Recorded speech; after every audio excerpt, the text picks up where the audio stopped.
एक दिन वो अकेला ही सांप पकड़ने जंगल में जाता है और एक सांप को पकड़ भी लेता है। तभी उसके मन में दया भाव जागृत होती है और वो उस सांप को वापस जंगल में छोड़ देता है। तभी सांप बोल पड़ता है, मुझे इस जंगल में मत छोड़ो, मैं बहुत बूढ़ा हो चुका हूँ। अगर तुम मुझे यहाँ छोड़कर जाओगे तो इस जंगल के जानवर मुझे खा लेंगे, क्योंकि मैं अब भाग भी नहीं सकता। क्या तुम भी इंसानों की तरह बोल सकते हो? हाँ, मैं तुम्हारी तरह बोल सकता हूँ। लेकिन मैं तुम्हें कहाँ पर छोड़ूं जहाँ तुम सुरक्षित रहोगे? तुम ही मुझे कोई ऐसी जगह बता दो। तुम मुझे लेकर जंगल में पूर्व दिशा की ओर चलो। शक्ति सांप को लेकर जंगल की पूर्व दिशा की ओर बढ़ता है और तभी उसे एक गुफा दिखाई देती है, जिसे देखकर सांप शक्ति से कहता है, तुम मुझे इस गुफा के पास छोड़ दो और मेरी पूंछ को कसकर पकड़ना। अब ठीक है। शक्ति सांप को गुफा के पास छोड़ देता है और उसकी पूंछ को कसकर पकड़ लेता है। सांप की पूंछ के सहारे वो उस गुफा के अंदर सरकता जाता है और कुछ देर के बाद वो एक अनोखी दुनिया में पहुंच जाता है, जहाँ बहुत सुंदर फूल, पेड़, झरने, नदी, सब कुछ बहुत सुंदर था। वहीं पास में एक बहुत बड़ा सुंदर महल भी था।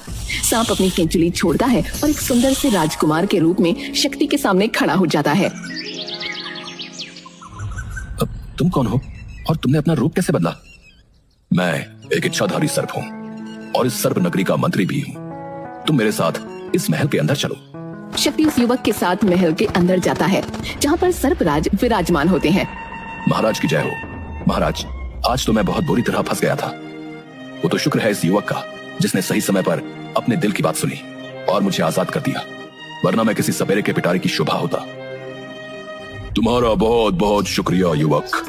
आज तुमने हमारे मंत्री की रक्षा करके हमारा दिल जीत लिया है। मैंने तो बस अपने दिल की बात सुनी महाराज। अपने इस उपकार के बदले कुछ समय हमें मेहमान नवाजी का मौका दो और हमारे इस सर्पलोक में रहो। जैसी आपकी आज्ञा महाराज। शक्ति कुछ समय तक सर्पलोक में ही रहता है। सर्पराज शक्ति की बोल चाल और उसके स्वभाव से बहुत प्रभावित होते हैं और मन ही मन अपनी इकलौती पुत्री का विवाह उससे करने की ठान लेते हैं। इस विषय में वो अपने मंत्रियों से सलाह करते हैं और उन सब की सहमति के बाद वो शक्ति से बात करके अपनी पुत्री और शक्ति की शादी कर देते हैं। सर्पराज की पुत्री बहुत ही सुंदर थी। उसके बाल सुनहरे और लंबे थे। जो उसे एक बार देख लेता वो जीवन भर उसके रूप और केश को भूल नहीं पाता था। विवाह के बाद दोनों सर्पलोक में ही खुशी खुशी रहते हैं। एक दिन शक्ति सर्प कुमारी नागमणि से कहता है, नागमणि, अब हमें यहाँ से चलना चाहिए और मुझे हम दोनों के लिए नया घर भी बनाना है। ठीक है, परंतु आपको पहले पिताजी से आज्ञा लेनी होगी और जब वो आपको जाने की आज्ञा दे दें और आपसे कुछ मांगने को कहें तो आप पहले उनसे ये वादा ले लीजिएगा कि वो आपके द्वारा मांगी गई वस्तु आपको दे दें। आप उनके गले में पड़ी हुई मोतियों की माला मांगना। ठीक है। शक्ति सर्पराज के पास जाता है और नागमणि को साथ लेकर वहाँ से जाने की आज्ञा मांगता है।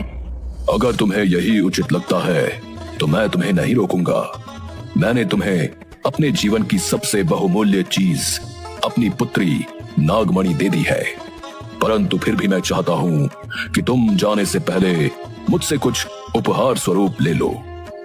अब ठीक है, अगर आप चाहते हैं तो मैं आपसे जरूर मांग लूंगा, परंतु आपको मुझसे वादा करना होगा कि आप मुझे वो वस्तु अवश्य देंगे जो मैं आपसे मांगूंगा। मैं तुमसे वादा करता हूँ। बताओ तुम्हें क्या चाहिए? मुझे आपके गले की मोतियों की माला बहुत अच्छी लगती है। अब क्या आप मुझे उपहार स्वरूप ये दे सकते हैं? बिल्कुल दे सकता हूँ। सर्पराज अपने गले में पड़ी हुई मोतियों की माला निकालकर शक्ति को दे देते हैं। शक्ति और नागमणि पिता से विदा लेकर सर्पलोक से बाहर पृथ्वीलोक पर आ जाते हैं। पृथ्वीलोक पर आने के बाद नागमणि शक्ति से कहती है, अब हम कहाँ जाएंगे? आपके पास तो कोई घर भी नहीं है।